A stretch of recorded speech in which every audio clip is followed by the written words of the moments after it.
সমস্ত কাফেরেরা বেঈমানেরা এক হইয়া মিটিং কইরা তারা মনে মনে কয় মুহাম্মদকে গালি পালন করা যায় না, মূর্তিকে গালি দেয়, আমাদের প্রতিমাকে গালি দেয়, আমাদের ধর্মের বিরুদ্ধে কথা কয়, চলো আমরা সবাই একত্রিত হয়ে একটা মিটিং করি।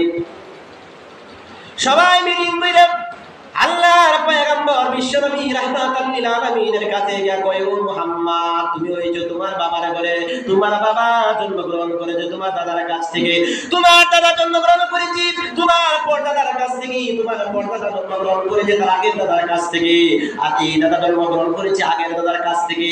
এরকম যেতে যেতে মানুষের জন্মের একটা ধারাবাহিকতা আছে।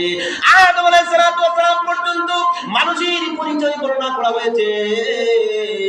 তোমার দাদা তোমার আল্লাহর পরিচয় কি, তোমার আল্লাহ কোন বংশের লোক, তোমার আল্লাহর বাবা মা কে, তোমার আল্লাহর সন্তানাদি কি, এই সমস্ত প্রশ্ন আল্লাহ রাব্বুল আলামিনের পয়গম্বর বিশ্বনবী রাহমাতুল লিল আলামিনের কাছে যখন ফেরেশতা যখন মুনাফিকেরা বেঈমানেরা করা আরম্ভ করলো, আল্লাহর পয়গম্বর বিশ্বনবী রাহমাতুল লিল আলামিনের সামনে যখন আল্লাহ রাব্বুল আলামিনের বংশ তালিকা বর্ণনা করার জন্য মুনাফিক বেঈমানেরা এক ভাইয়া আল্লাহর পয়গম্বরের কাছে আসছে।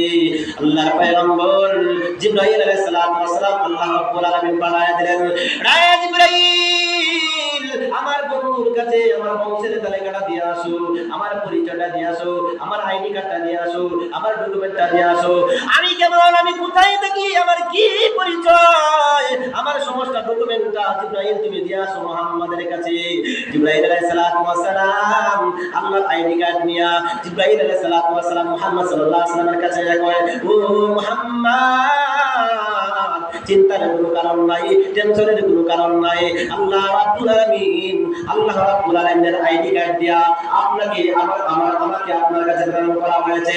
আমার বিজি মুনাফিক আর বেঈমানেরা আপনাকে প্রশ্ন করেছে আপনার বংশের তালিকা বর্ণনা করার জন্য, আপনার আল্লাহর নাম কি, আল্লাহ কোথায় থাকে, আল্লাহর বাবা কি, আল্লাহর মা কে, আল্লাহর সন্তান কি, আল্লাহর স্ত্রী কি, এই সমস্ত জিনিসটা আপনাকে প্রশ্ন করেছে। চিন্তার কোনো কারণ নাই, টেনশনের কোনো কারণ নাই। আমার বিজি আপনি সূরা ইখলাসটা তেলাওয়াত করে শোনায় দেন, কুল হুয়াল্লাহু আহাদ। আমার বিজি আপনি জানায় দেন হুয়াল্লাহু আহাদ। ও বেঈমানের দলেরা, ও কাফেরের দলেরা, মুশরিকের দলেরা, হুয়াল্লাহু আহাদ, তিনি আল্লাহ হলেন এক, তিনি আল্লাহ হলেন এক, আল্লাহর কোনো কেউ নাই, আল্লাহ হচ্ছেন এক, তার সাথে কোনো শরীক নাই। আল্লাহুস সামাদ, আল্লাহ হলেন বেনিয়াত, আল্লাহ হলেন অমুকাবিতি, আল্লাহ কারো কাছ থেকে সহযোগিতা গ্রহণ করে না, পৃথিবীর সব কিছুই সহযোগিতা ছাড়া চলে না, কিন্তু আল্লাহ কারো কাছ থেকে সহযোগিতা গ্রহণ করে না।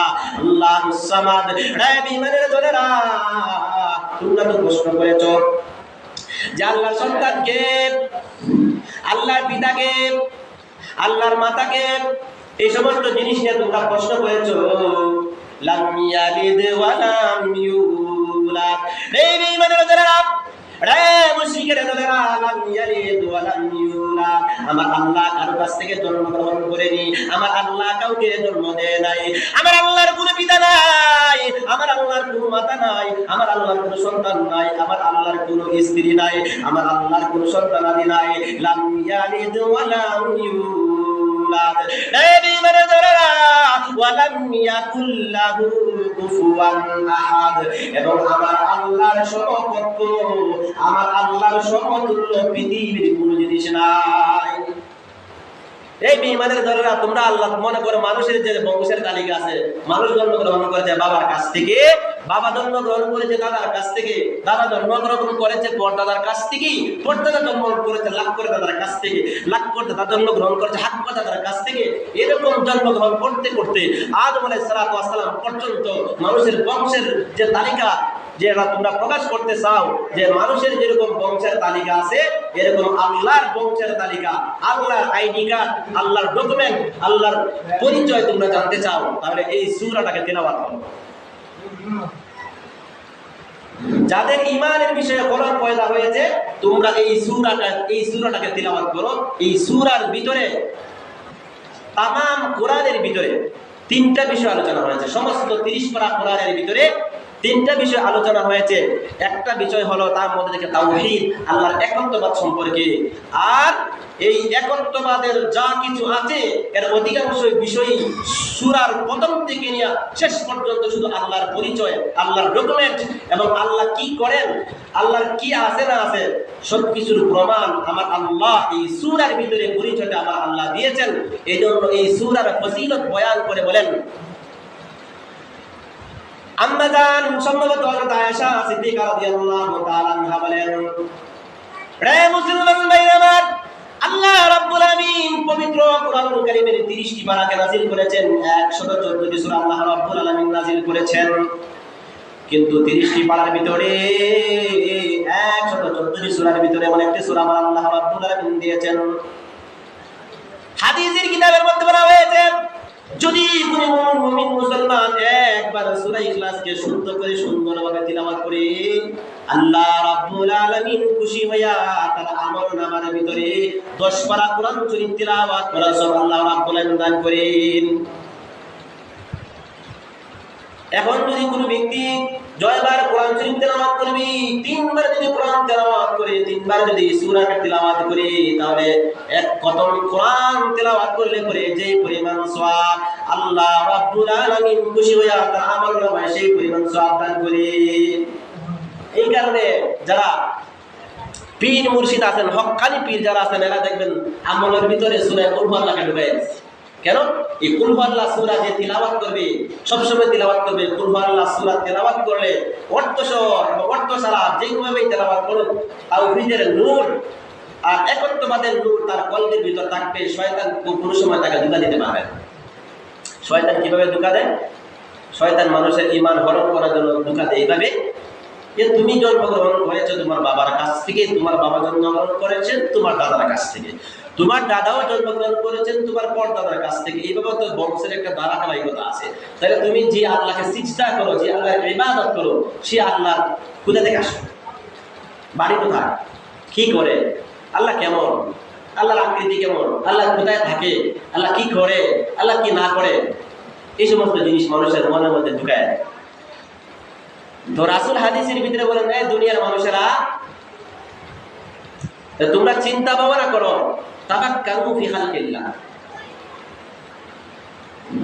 আল্লাহর পয়গম্বর বিশ্ব নবী রাহমাতাল লিল আলামিন বলেন, তাফাক্কারু ফি খালকিল্লাহ। তোমরা আল্লাহর সৃষ্টি জগৎ নিয়ে চিন্তা ভাবনা করো, ঈমান বাড়বে, ঈমান তাজা হবে।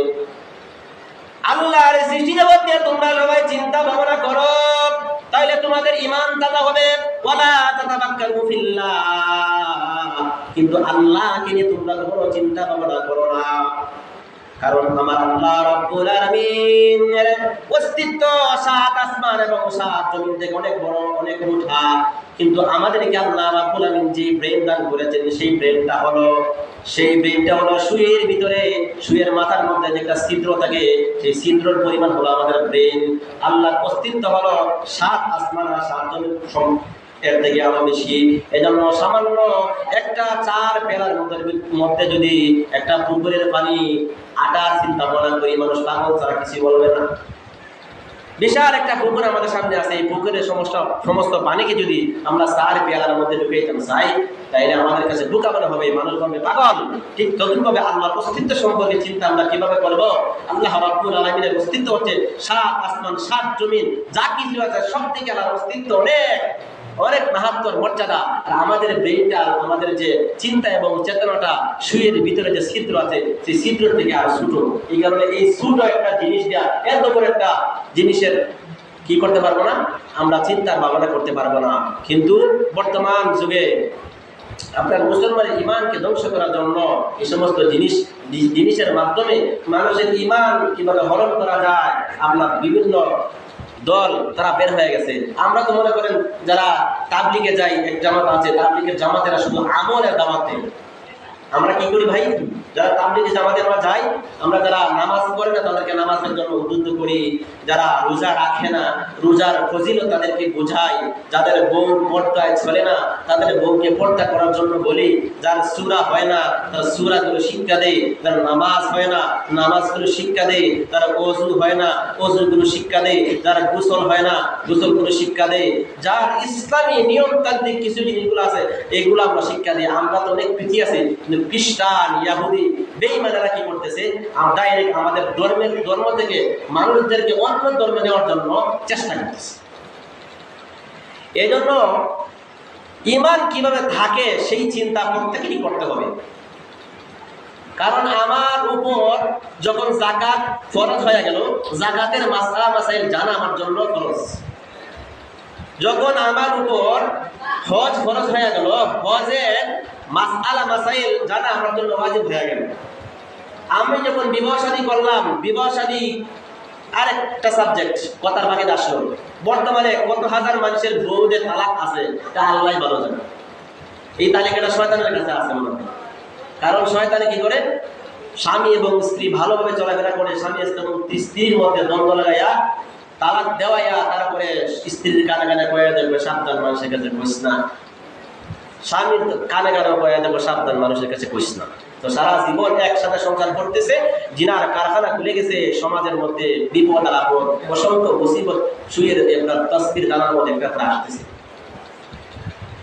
এজন্য যারা যুবক এবং যুবতী আছে, যাদের বিবাহের বয়স হয়েছে, এদের জন্য ফরজ আর ওয়াজিব হলো, যখনই বিবাহের বয়স হয়ে গেল তখন তার জন্য কোন কথা বললে পরে বউ তালাক হয়ে যায় আর কোন কথা বললে পরে তালাক হয় না, এই সমস্ত জিনিস অর্জন করা তার জন্য জরুরি।